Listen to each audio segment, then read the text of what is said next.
podcast.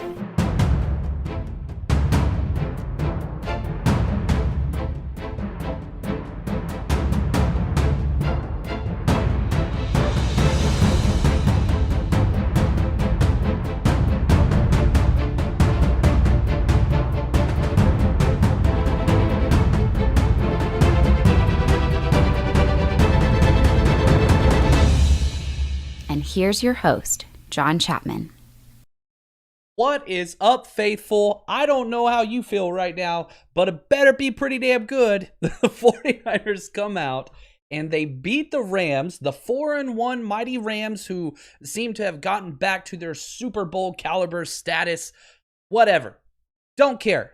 The 49ers come out in dominating fashion. Yeah, I understand the score was 24-16. I get that. But there was not one moment from the game, from the opening possession, there was no doubt who came to play, and that the 49ers were on they were on a hunt. They had a plan. The plan was wonderful. It worked to perfection. Kyle Shanahan, tip of the hat to you. I think if anybody gets a game ball today, it's got to go to the head coach. He had a clear, defined game plan and executed to perfection throughout the entire game. As clean of an offensive performance, which again, when was the last time we could say that, right? Now, we saw Jimmy Garoppolo play like this versus the Jets in the first half, but that was it. So we've seen one good half, and then Jimmy Garoppolo just blows it out of the freaking park tonight. He had a perfect passer rating almost up to halftime. Obviously, he ends up going yard and playing extremely well. But, if you look at the offense and the only times it wasn't successful, you had 2 drops on third downs in the fourth quarter that halted back-to-back drives. Other than that, those would have been scoring drives because both were at midfield. One was a drop by Kendrick Bourne, who, he played relatively well. He did convert a major third down earlier. And one was a drop by George Kittle, which is very uncharacteristic. But, Kittle still balled out for sure. Going over 100 yards, 7 catches for 109 yards and a touchdown on 10 targets. What a game. What a game. And I want to say thank you to everybody that's with us. I'm seeing we've already got a really large crowd. Just want to say thank you. Shout out to all the Countdown crew, #CC. That's what I'm talking about. But again, if you've never been with us, if this is your first time, I want to say thank you. I want to say you're welcome. Join us. Hit subscribe. This is y'all's podcast. Get your questions in no matter where you're listening. We will go through those. And I promise Devin, one of the supporters and social media guys for the 49ers Rush podcast, to get his question in first. He asked this: who starts at cornerback moving forward? Man, look what a difference one player makes. And I don't want to pile on to the corner that got destroyed last week, even though he got fined on top of his poor performance. But man, you put Emmanuel Moseley and Jason Verrett out there as starting corners. Holy cow. I said before the game, get used to this because this is probably going to be the corners moving forward for the 2021 Niners. Don't be shocked at all if your starting corners heading into week 1 next year are Emmanuel Moseley and Jason Verrett. Absolutely balled out tonight. Against one of the most efficient offenses in the NFL, that was crazy what they did. So now the 49ers have a good problem, very similar problem to linebacker, right? We run nickel at linebacker almost 70% of the time. Well, what do you do whenever you have 3 studs? Fred Warner's, you're never taking him off the field. He's the best linebacker in the NFL. Anybody that doesn't understand that Fred Warner is at worst the second linebacker in the NFL, they don't watch football. Whether you look at analytics, whether you look at stats, whatever, it doesn't matter. That's how good Fred Warner is. But then you have Drake Greenlaw and Quan Alexander. Well, guess what? Drake Greenlaw stepped up today. We'll talk more about that later. But you have so many guys now at the cornerback position because once Richard Sherman comes back, Richard Sherman's starting. He's the cornerback 1 for this team. But who do you put next to him? Do you put Emmanuel Moseley? Do you put Jason Verrett? Man, I think you got to put Jason Verrett out there. Personally, what I would do, if you have all 3 healthy and K'Wan Williams is not back yet, I move one of them inside. Probably Jason Verrett. He's played slot corner before in the NFL and in college at TCU. Get those 3 guys out there. They are playing phenomenal. So damn good at the corner position. Just you can see how the defense operates. You don't have to win with pressure. We didn't have pressure. We didn't touch the quarterback. Literally no sacks. I think we had, 2 pressures, 2 defensive. We had 2 quarterback hits, one from Deion Jordan and one from Kerry Hyder, and that was it. We didn't get to them, but we didn't have to. We won a different way. 2019 49ers, you win by beating the quarterback up and making him want to quit. Not what we do. That's not what we did.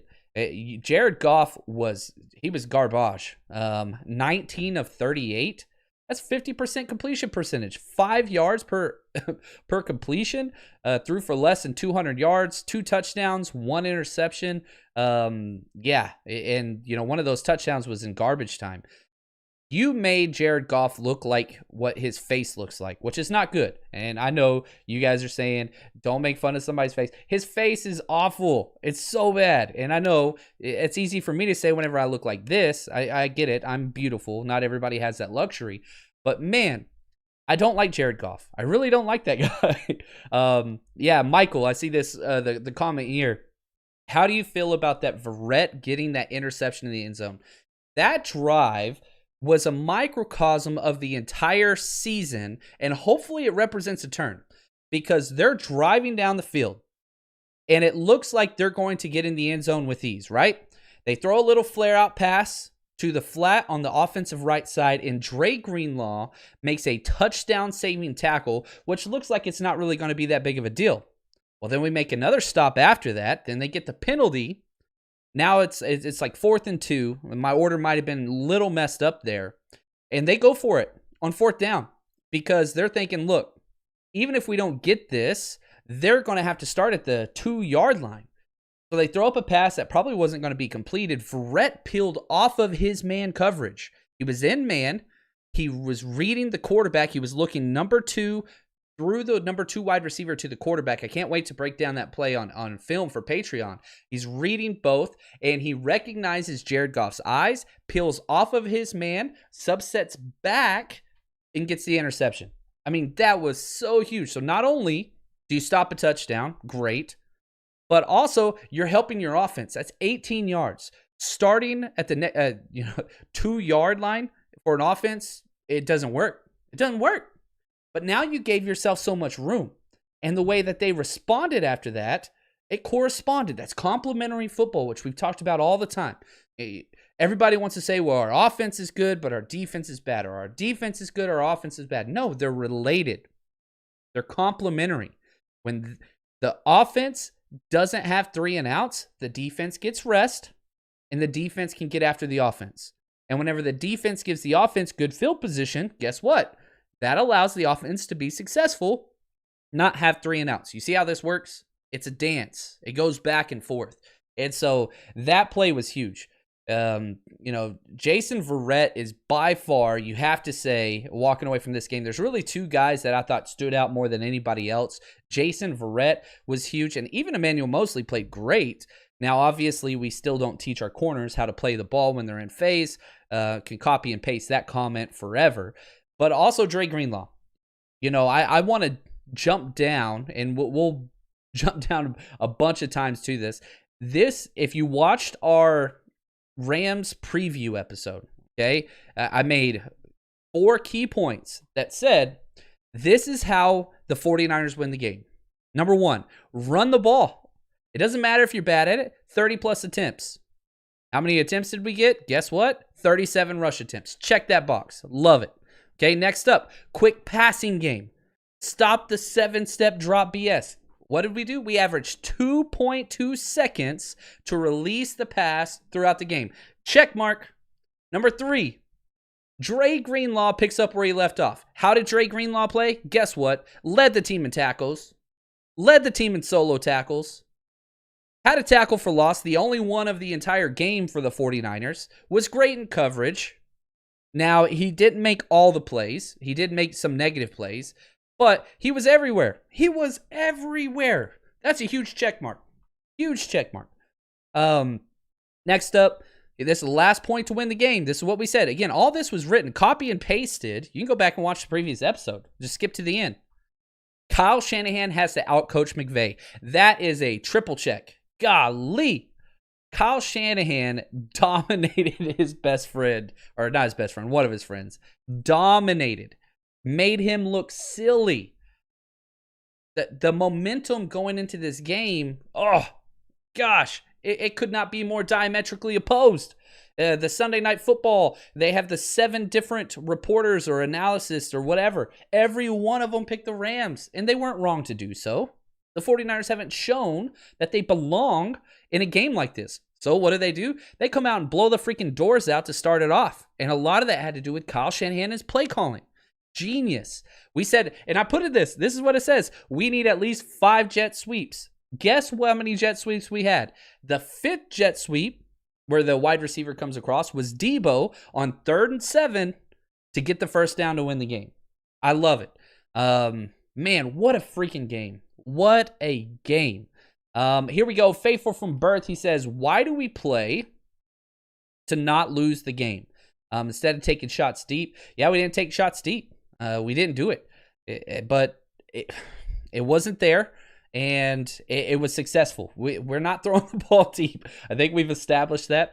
Maybe once Jimmy gets a little bit healthier, maybe when the offensive line gets a little bit healthier, which we had some issues. You know, Trent Williams goes out with, a concussion. He comes back in. That's great. Then we lose Ben Garland at the very end of the game. He didn't come back. Haranis Grasu was in there, but take that for what you want. Curtis says the play calling was amazing. I am with you so much on that. We put our players in a position to win. You get the ball to Kittle, and you spread it out. Everybody and their mom had a catch. Trent Taylor had an amazing 3rd down catch. He was only out there for like 4 plays, but he made it count. Kendrick Bourne got a catch. Kyle Juszczyk got a catch. Probably the biggest missed play of the day is when Jimmy Garoppolo missed Kyle Juszczyk screaming downfield. That was a deep pass, but he missed it. And you saw Garoppolo kind of cuss himself out. But every single person was catching the ball. JaMychal Hasty, baby. Hasty time. Man, he looked good. He looked really good. He comes in and he got some work. He had 9 carries for 37 yards, all in the 4th quarter, trying to run out the clock. Even though the Rams knew what we were doing, he did a hell of a job. He even got 1 pass attempt. It wasn't caught, which was probably a good thing. But the 49ers play to their competition level. It's not a good thing whenever they play down, but when they play up, it's great. Play calling helped the offensive line. Aaron Donald, are you kidding me? Aaron Donald is playing the best season of his entire life, and the only time they showed him was on the sidelines. He didn't do anything. Daniel Brunskill, holy cow. How have we not mentioned this guy yet? Daniel Brunskill had the best game of his career. Now, it wasn't a perfect game. He had a penalty. Did give up some pressures, but that's okay. We said, again, how do the 49ers lose? Okay, the opposite category. You can't hear Aaron Donald's name. You got to keep him to less than 2 sacks. 2 sacks or less. We did that. So, absolutely great. Matthew, he asked this. Do we teach our DBs to not look for the ball? Seems like we get called for it a lot. You're exactly correct. Here's how it works. If you can touch the wide receiver, that means you're in phase. What that means is as soon as I can make contact with the wide receiver in his route, usually at the hip, I'm allowed to turn and look for the ball. If I can't, if there's too much separation or I get burnt or I'm making up space, whatever, I keep my eyes dead set on the receiver until I get to the position where I can touch him. Okay? Once I'm close enough for contact, then I turn around and look for the ball. That's in phase, out of phase, the ball technique. We don't teach it. So the fact that every single cornerback except for Richard Sherman and Jason Verrett, because nobody else does that, you have to assume that's a coaching technique. It's a poor one, and you can see it with all the penalties. It's bad. It's just really, really bad. K-Leo, he says, let's see some more Hasty moving forward. It's crazy the different, how do we say this? The running backs all have different games. First off, let's talk Mostert. Okay, he has the ankle injury. It wasn't bad. He goes in at halftime, gets retaped, comes back out there, first carry, and you could tell wasn't it. Takes himself right out, sits on the bench, pissed off. But man, Mostert looked amazing. 17 carries, 65 yards. He was just great out there. And not only was he great, we saw things in his game we have never seen before. We've never seen him trucking people. He stiff-armed a dude off of his feet.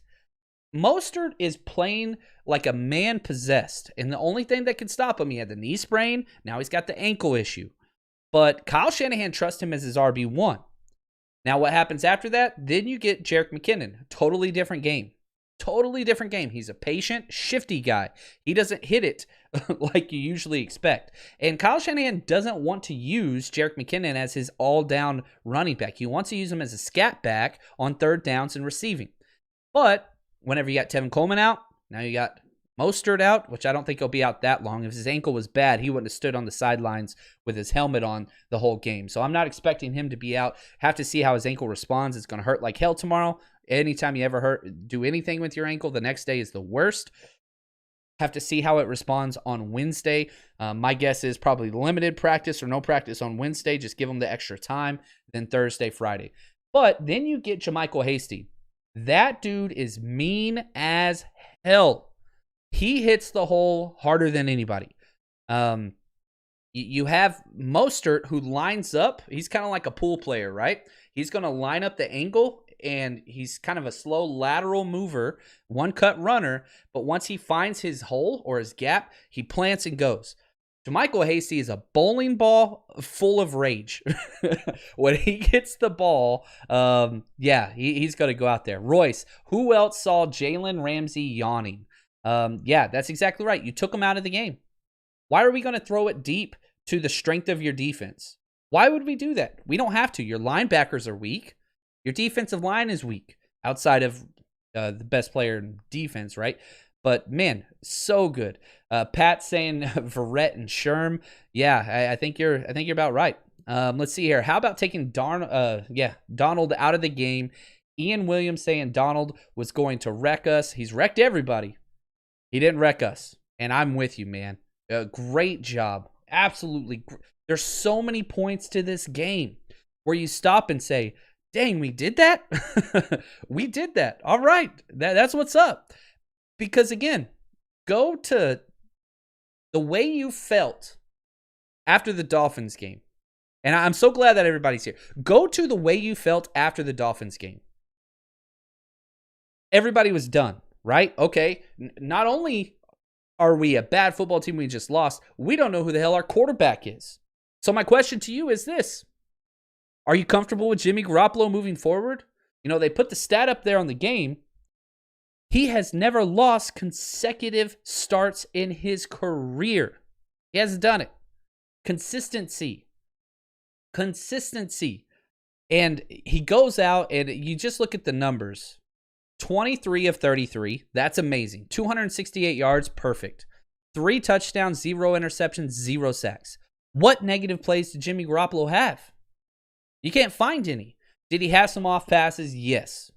Did he make a stupid throw when the game was still a little bit in reach on the goal line? Yeah, and one of the weird things when I think it was Troy Hill, their corner, got his hands on it. It was just a little out route to Trent Taylor. He grabs it, he rolls out. I don't know why the hell you're doing that, Kyle Shanahan. And he doesn't even throw it on the laces. He just grabs the ball and chunks it. You know, it ducks out of there and almost got intercepted. But man, Jimmy Garoppolo played great. Did you see him try to run for the first down? 10 yards, 3rd and 10, I think it was. And that dude tried to truck a safety. How do you not love this guy? I understand he's not a top 5 quarterback. I understand he's probably never going to be a top 5 quarterback. But he's the quarterback that's going to win you football games consistently. This is the type of performance you need. The first, I think, 7 passes were behind the line of scrimmage. So what? He has one of the quickest releases in the NFL, which is perfect for screen games. Perfect for that. I don't know, man. Again, just how did you feel last week versus the Dolphins after the game, and how do you feel now? You need to understand the game in the NFL, teams win and teams lose. It's almost impossible. We got spoiled last year going 9-0. That's not normal. This is more normal. So we're 3-3 now. What does that look like? If you look at the standings, which I have pulled up here, we are currently slated as the 10th team in the playoff pecking order. There's still games to be played for sure. Man, we're not out of the playoffs. Are you kidding me? We're not there. 7 teams from the NFC West get into the playoffs. Right now, that is the Saints at 3-2. The first team out is the Cardinals at 3-2. Panthers 3-3, then us 3-3. We're half a game out. That's it. And I don't know, man. Is our schedule trash? Yeah. Do we have the toughest schedule in the NFL? Yes, and it's not even close. But that's okay, because all you want is a shot. You didn't want to be 3-3. That's not what you wanted, but it doesn't matter. And next up, you got the Patriots, who laid a huge egg this week. I mean, they got destroyed by the Broncos. They looked so bad. Then you got the Seahawks, then the Packers. They got destroyed. Then you got the Saints, and you got the Rams again, then the Bills. That's a tough stretch. But here's the best part about this. You want a team that can go through a gauntlet just like we did last year. Remember that stretch? You had the Seahawks twice. You had the Ravens. You had Green Bay. You had the Saints. You got to get used to going through those, because guess what? If you're going to make it to the Super Bowl this year, it's going to be an even tougher journey than what it was last year, because now, unless you're the 1 seed, which the 49ers will not be the 1 seed, the one thing we do know, unless they go on a thing and win, 10 straight games. It's possible. It's just not likely. But only the 1 seed gets a bye this week. So now you're talking about, okay, you want to win the division, but, the Seahawks have the best record in football. That's in your division, but you play them twice. But you're looking to win your division or get a wild card spot, which means you got wild card round, divisional round, NFC Championship, then Super Bowl. So you've got to understand with the journey, with the path that the 49ers have set before themselves, losing some of those games with all the injuries, whatever else, whatever reason, who cares? It's going to be a tough uphill fight. And this team has to prove to themselves and to our fan base, which they need reassurance every damn week because we're so soft, that you can make it through that and you can fight through those things. And I think that the 49ers can do that. I'll tell you this right now. The way I feel about this team is awesome. Obviously we're on an emotional high right now. We just destroyed, an NFC West divisional opponent. That's great. But what you have to do is say, look, this team still has some major issues. We can't get pressure. Okay, now let's go to the other side. Let's talk. Let's be honest. What were some of the major issues or red flags that we saw today? Zero pressure against a quarterback that can't move. Even Jared Goff was scrambling for first downs on 3rd and 9 against us. Looks like a freaking sick giraffe out there running around, Jared Goff, and he still gets 10 yards on this defense. We suck versus quarterbacks that run, period. And again, you look at our schedule, we're going to see. You got Cam Newton, then you've got Russell Wilson next 2 weeks. You want to throw in Aaron Rodgers after that? Yep, that's going to be there too. So that's one major red flag. But the offensive line, which was the biggest concern, man, A-plus job today. Great job all the way across even on the play that won the game. Laken Tomlinson freaking takes Aaron Donald one-on-one and smashes him down. Absolutely incredible. Now, another thing, the offense looked different when Raheem Mostert wasn't in the game. Raheem Mostert's our running back one. There's no doubt about that. Tevin Coleman's getting back to the place where he's going to be back. I'm not sure that's going to lift us to whatever, but that's another person to be there. Dropped passes. Gosh, dropped passes are a problem.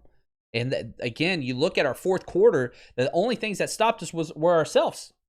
Kittle had the drop on 3rd down. Kendrick Bourne had the drop on 3rd down. That brings Kendrick Bourne's drop total to 4 the last 2 weeks. That's awful. That is not good. That's bad. Defensively, our nickel spot's bad. Jimmy Ward continued to play bad, was nowhere around the field. You made 1 or 2 plays, but yeah, our safety spot is not good. Jaquiski Tart was out. So let's talk through injuries real quick, because we had some players go out. Mostert, the ankle we talked about. Jaquiski Tart goes out with a groin injury in the 3rd. And this is interesting because I don't think it was an injury that took place in this game. I think it flared up. Jaquiski Tart never came out for warm-ups before the game. something happened because he was a full practice participant 3 days in a row. Something probably happened before the game, walkthrough, whatever, but he was not right. And he never got injured during the game. He just didn't go back out for the next series. He stood on the sideline. Trent Williams, concussion, he got cleared, got brought back in. That's great news. Ben Garland, I don't know. I don't know. And Zach, as you said, our pass rush sucks. You're not going to be able to, you've got to do something. And we're not getting back Ronald Blair. Now, Robert Saleh was blitzing like crazy all game. And I love it that he's doing something different. But we still didn't get to him. The sick giraffe was untouched. And that's not good. Curtis says, man, time of possession helped our defense. Oh, that's so true. That is so true. I love that. Your boy Hasty looked great. It's so funny. As soon as Hasty went in and they mentioned him on the broadcast, my phone blew up. I love it. I absolutely love it. Anyway, sorry. I appreciate all the questions and comments coming in. You know, a problem that we have on our post-game shows is once we get so many comments. I'm seeing over 750 people in here right now. I think it caps at that number. There might be more across all platforms. It only keeps the last 150 comments on here. So I apologize if I skip over your question. Throw it in there again. Just make sure you at me, and we'll talk through some of those things. Yeah. Daniel Brunskill. Thank you, Pat. Donald, go back to, I think it was one of the first games in Kyle Shanahan era where Aaron Donald threw that huge temper tantrum right at the 50 and slammed his helmet down and got kicked out of the game and all that stuff. He has some bad games against us. Man, I was worried this was going to be Daniel Brunskill's last game, but the confidence level that he has to be through the roof. Has to be. Now you're playing against the Patriots. They've got some good interior guys. Adam Butler's a great penetrating defensive tackle. We'll get into all that next week, but hopefully he can take that and move forward. Man, Mike McGlinchey played out of his freaking mind. He played like a man possessed. We've given McGlinchey so much crap, and maybe rightfully so, but he goes out there and just balls out all game. Notice most of the positive plays were to the outside right. That's Mike McGlinchey. So once we get that coach's film and we break it down, Sunday night's been rough for the NFL. Usually they get it out Monday night, but they didn't last week. I'm hoping they will because I'd like to have the offense completely broken down on our Patreon by Tuesday morning. If you haven't joined our Patreon, here's the deal. Every single offense and defensive play broken down in all 22 coverage, end zone coverage, in-depth analysis. I mean, you're talking several hours a week. All you got to do is head over to patreon.com, type in 49ers Rush Podcast. It's $8 a month. It's less than $1 an hour. And I don't think there's anybody else that's doing the thorough breakdown that we do. I'm a little biased, but that's okay. So head over there. Patreon.com, 49ers Rush Podcast. Subscribe. Everything that goes to that supports the podcast, lighting, revenue, graphics, all that kind of stuff, writers, all that stuff. So help us out, support the podcast. And again, if this is your first time with us, man, hit subscribe wherever you're watching right now. We have 4 podcasts a week, and we've been going for a while. I think this is episode 305. There you go, Mr. 305. We'll call it the Pitbull episode. All right, let's see here. Let's talk special teams. Good Lord. When was the last time that special teams was in our favor? We crushed it. One, you get the blocked extra point, which set them at odd. Here's the thing. You go in and score a touchdown. You're feeling good. Then you get your kick blocked and you slump your shoulders. Like, I've been in that situation before. Like, momentum builds, and that cuts off momentum. The amazing play by Tarvarius Moore. That kid is just a playmaker. I really wish we could get him on the field somehow. I don't know why we don't see him more. But downing the punt at the 1 yard line, that was incredible. Not only making sure that the punt returner, didn't catch the ball, then the punt returner blocks him, fighting through that, having the wherewithal to field the ball and then fall without touching the line. That was huge. That's a 19-yard difference, and even more than that, because as an offense now for the Rams, you have to have consciously on your mind, if we have one negative play, that's a safety. and a turnover because then they get the ball. It just changed everything. We held them to 3 and out, and they punted. All because of Tarvarius Moore. That was huge. All right, what is your take on the nickel corner Taylor? I thought Jamar Taylor played relatively well. And I thought, Robert Saleh, let's do this. We're going to do this. Longtime listeners of the show will know how hard this is. Let me take a deep breath. I can do this. Robert Saleh had a wonderful game plan. He changed some things up, and he put Taylor in a position to be successful. How did he do that? Jamar Taylor is a bad cover corner, but he's pretty good at the line. So he played press nickel coverage a lot, and he blitzed like a madman. We called more nickel blitzes this game than we have since Robert Saleh's been the head coach here. And I think that the way that comes out, and the positive is, what is Jamar Taylor bad at? Man coverage, past 5 yards. He can't do better than that. That's not his thing. So you press him, and again, you keep him in tight, and good things happen. Good things happen. So I thought Jamar Taylor played great. Now, again, let's say you get Richard Sherman back next week, I don't want Jamar Taylor out there starting. I would much rather have Richard Sherman, Emmanuel Mosley out wide, and then put Jason Verrett in the slot, or Jason Verrett outside and Emmanuel Mosley inside. Those 3 guys can play. Now, we haven't shown that this coaching staff is okay with those things, but I'm hoping we find a way to get our best 11 on the field. Especially whenever you talk, Emmanuel Mosley played nickel corner in college, and Jason Verrett played nickel corner in college and in the NFL with the Chargers. So they can do it. Obviously, you're not going to put Sherm there, but he could do it as well. I don't think they will. Yeah, let's see here. Curtis, stat line didn't look good for Kinlaw, but that deflected pass was huge. You're correct. Kinlaw is not a stat guy. He wasn't that in college. But guess what is? Running the ball up the middle is no longer the weak point of this defense. That is Kinlaw. That is Givens. That is DJ Jones. You can't say it's all Kinlaw. But yeah, the pass rush, it's not there. There's problems there. That's the major weakness of this team. And unfortunately, 97's not walking through these doors and putting on the helmet. So that's rough. That's a bad one. So I don't know where it's going to come from, to be honest with you, the pass rush. I really, really don't. Yeah. I love the comments.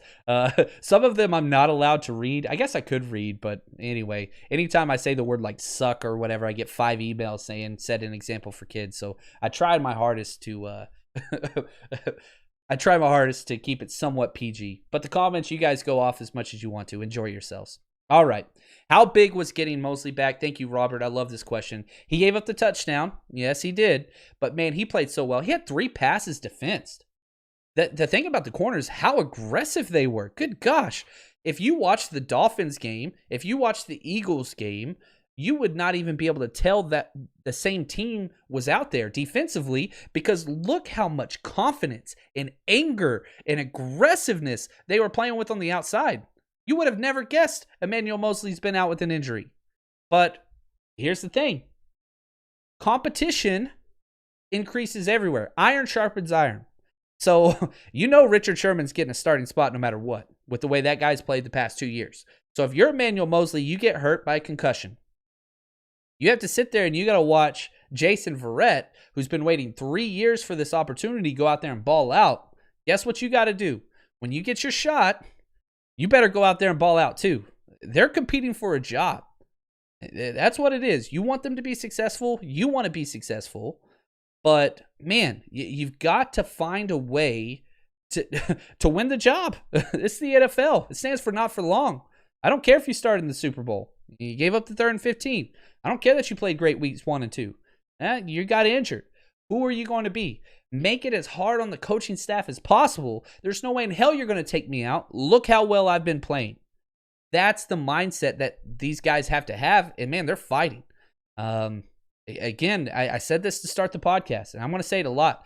Your cornerbacks for the 2021 season for the 49ers, the starting outside corners are going to be Jason Verrett and Emmanuel Mosley. It's what's going to happen. They're not under contract, but you'll be able to get them on a deal, and they're going to want to stay because, again, if you're Emmanuel Mosley, you love the 49ers because they brought you in as an undrafted free agent. They put you on the practice squad. They groomed you. They let you start in the Super Bowl. If you're Jason Verrett, we gave him a shot when nobody else in the NFL would. Think about last year when he got those 4 snaps, Jason Verrett, and got torched. We stayed with him. The Kyle Shanahan loyalty program pays off again. Why would you, if you were Jason Verrett or Emmanuel Mosley, want to leave the 49ers moving forward? It's not going to happen. Angel Gomez. John, you're so hyped. I love it. What are you drinking? I'd love some of that. I had some coffee during the game. Probably not a good idea. Here's the deal. The life of the teacher. I'll be honest with you, Angel. I teach in my other job. I go to bed usually about 7:30 to 8:30. I have to wake up about 4 a.m. to grade papers and get grades done and all that stuff before I teach class. So I usually go to bed very early and wake up very, very early. So having said that, I was drinking some coffee. So last week was tequila. This week, it's coffee. So I'm feeling a little pumped. Probably not going to sleep for a while, but that's okay because the 49ers win. And that's what we want. This is why we are fans. You go through the lows, Tom Sula, Chip Kelly, you go through those, but we're faithful. And when you go through the lows, guess what? You also get to go through the highs. And man, we got to enjoy this. That's what's up. I haven't even brought this up yet. Golly, I hope you bet with us this week. I think we quadrupled our weekly bets. We took a 2-team teaser, right? We had the 49ers with 10 points, which we won outright. We had the Eagles with 16.5 points, which looked bad early versus the Ravens. But, man, they fought back and almost actually won the game. So, and we crushed that one, got paid off on that. And then we bet on Kittle to score a touchdown this week. That was a 3-1 bet. We got that. So we quadrupled our money with a little extra. And if you're not betting with us, I don't understand what your problem is. We're up over $100 on the year now. I don't know the exact figure. I was too excited to figure it out. But we bet every single week with MyBookie. They sponsor the podcast. They're incredible. And again, we do our bet special usually on Thursday, Friday, or Saturday, depending on when the 49ers game is. But here's a real quick word from our sponsor, MyBookie. Unless you've been living under a rock, you know the NFL and the NBA, they're back. They're in full swing, which can only mean one thing. It's a winning season at MyBookie. I don't know about you guys, but for me, a game is 10 times more exciting whenever I'm putting my money on it. And if you've been betting with us, we've been doing very, very well so far this year. So stick with us. Bet on it. Use all the knowledge that we have, and let's be successful. And here's the deal. Right now, they have a $100,000. You heard me. $100,000 super contest for only $10 entry. $10. You can win all that money. They're giving away $5,000 in cash prizes every 4 weeks. You would be crazy not to jump in there with all your knowledge. $10 to win thousands. Sign me up. You too can make up and sign up at MyBookie. And here's the deal. Use promo code 49ers, 49ERS, to claim your 100% deposit match all the way up to $1,000. That means you put in $100, they're going to give you $100.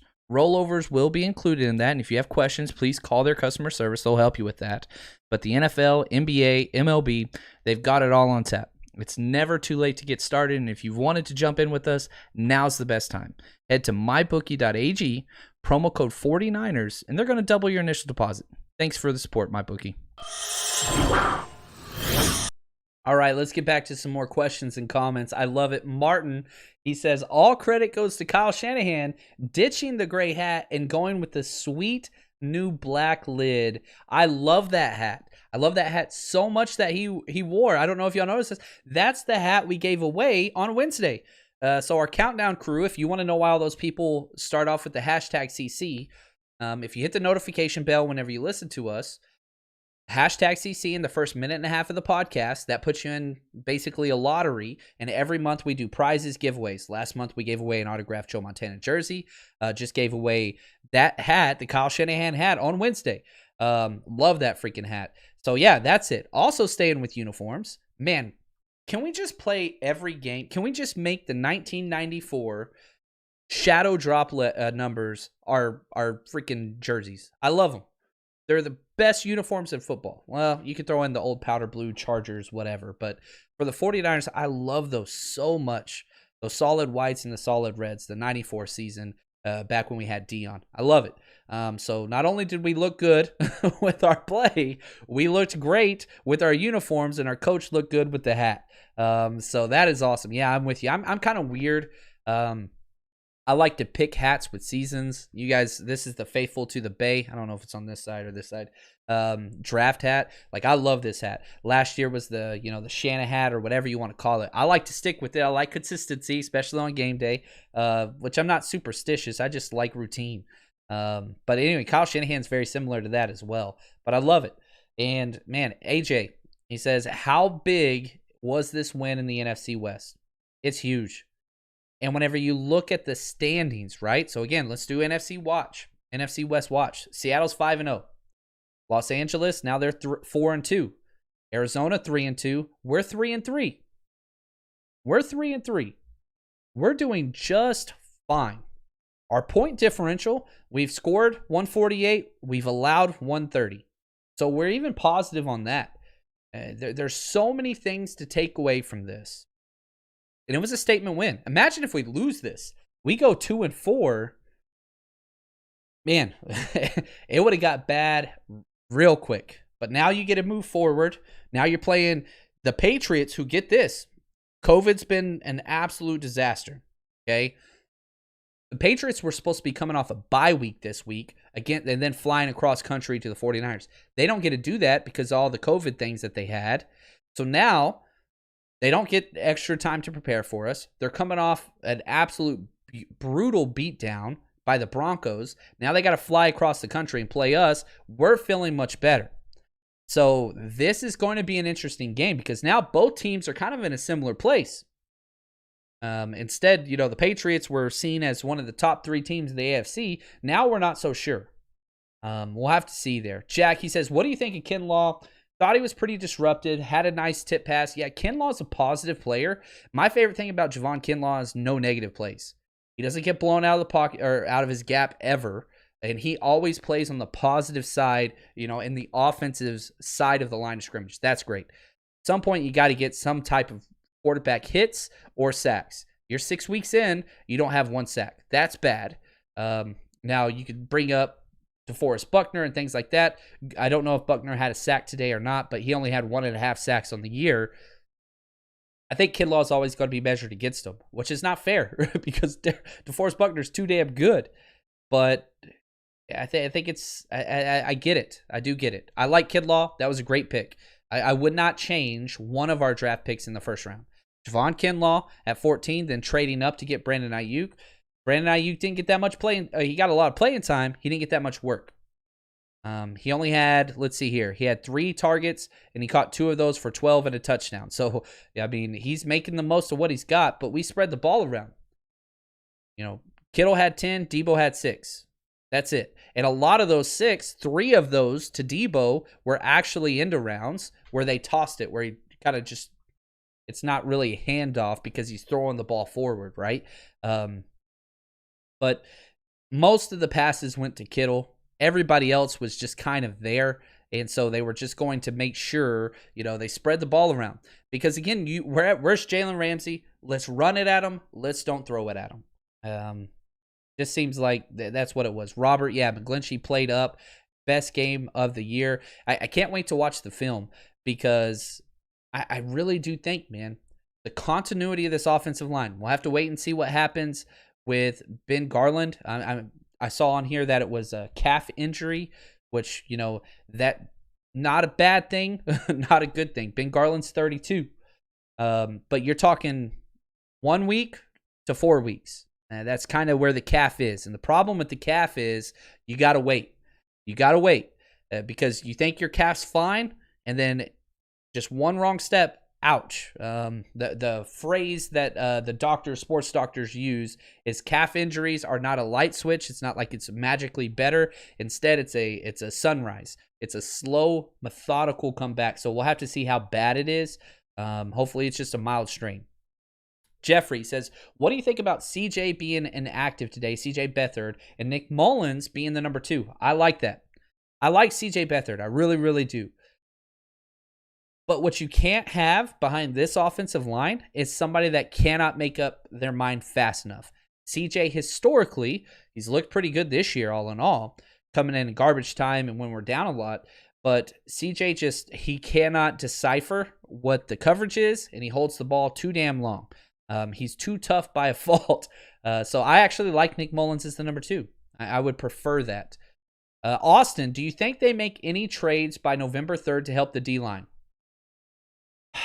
We're getting into the territory now where it can be discussed. Because here's the problem, Austin.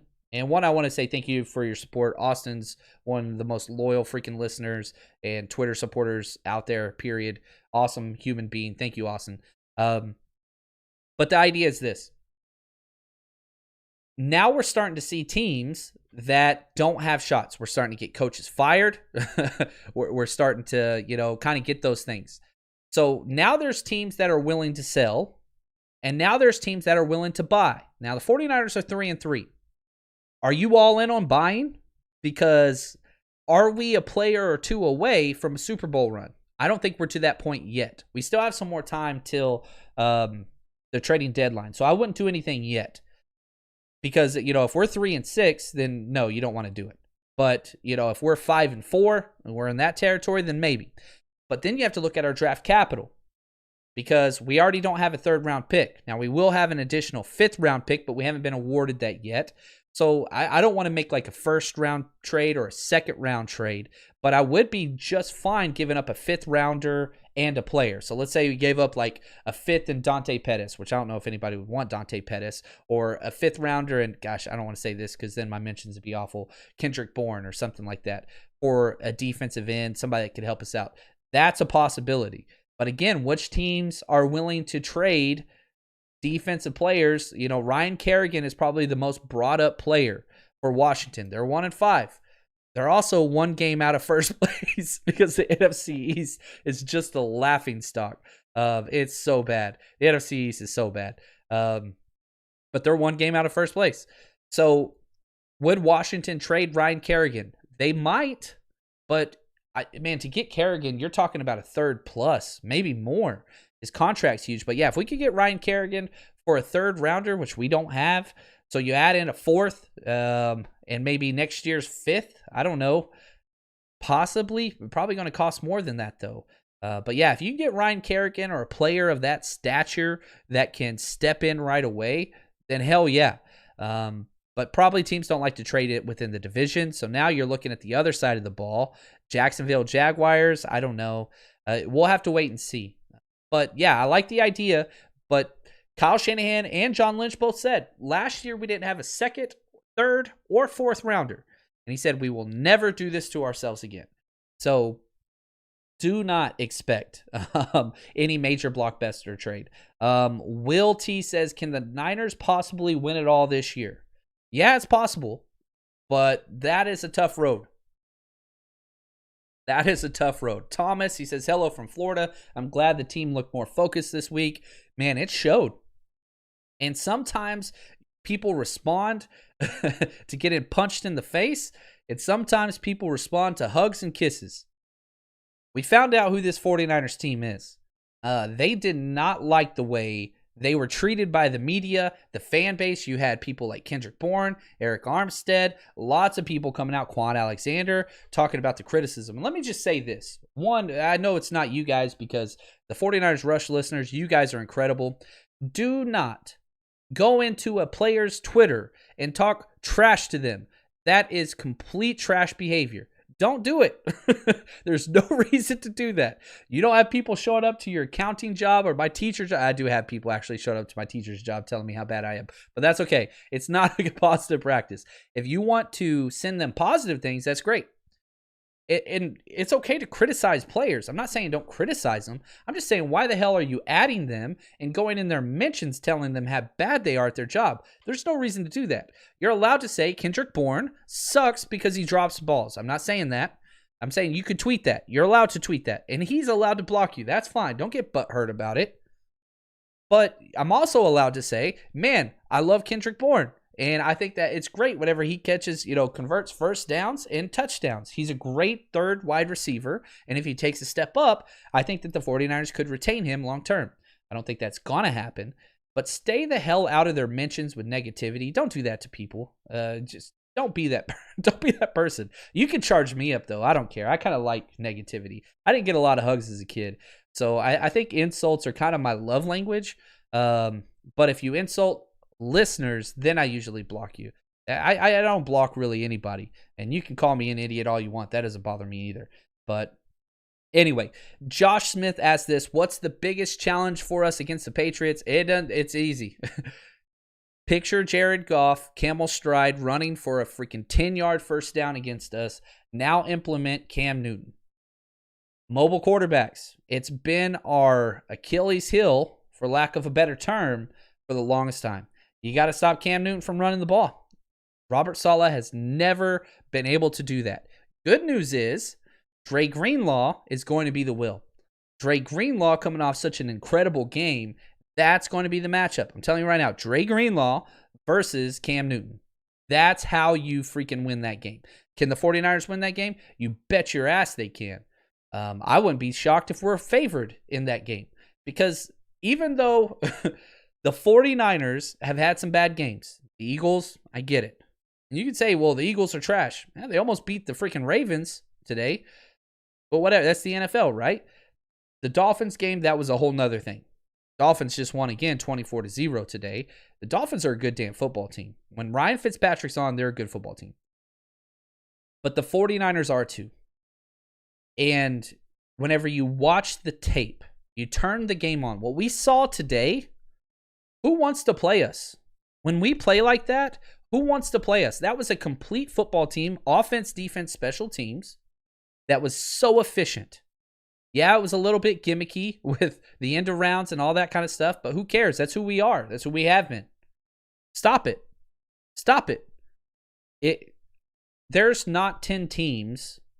If you're making a list of teams I don't want to play, the 49ers are on that list. We're going to be on the top 10. We might not be the most difficult team, but people don't want to play San Francisco. I'm telling you that right now. It's not what they want. But anyway, I digress. This is awesome. The 49ers back in the win column, 3-3. They're in complete control of their future, their destiny, everything that you want. It's right before you. It starts in the division. So there are some really tough games ahead, and the 49ers are going to lose some games. The 49ers are not going to win out. I'm telling you that right now. They don't have that deep of a team. But if they get hot at the right time, who knows what could happen? Remember what it was like when we couldn't even dream of the playoffs. Well, guess what? We're in the hunt. We're in the thick of it. We responded when we needed to. We got to win at home, which is now a difficult thing, against a division opponent that was 4-1. Well, now they're 4-2. Suck it, Rams. Suck it. So moving forward, this is great. Enjoy this damn win because you deserve it. We've been through some stuff lately, especially with the injuries, most players on IR in the NFL. Lots of other things. So what we're going to do is we're going to break down the offense on Tuesday. We're going to break down the defense on Wednesday. Then we'll have our preview episode Friday or Saturday moving forward for the Patriots and breakdowns. Gosh, Patreon breakdowns. If you haven't joined our Patreon, what are you doing? Just give it a shot for 1 week. It's $8 for a month. You can see the past 300 videos we've done. There's literally 100+ hours of breakdowns on there that as soon as you hit join, you get it all. Anyway, appreciate you guys. 49ers win. This is incredible. And as always, stay strong, faithful.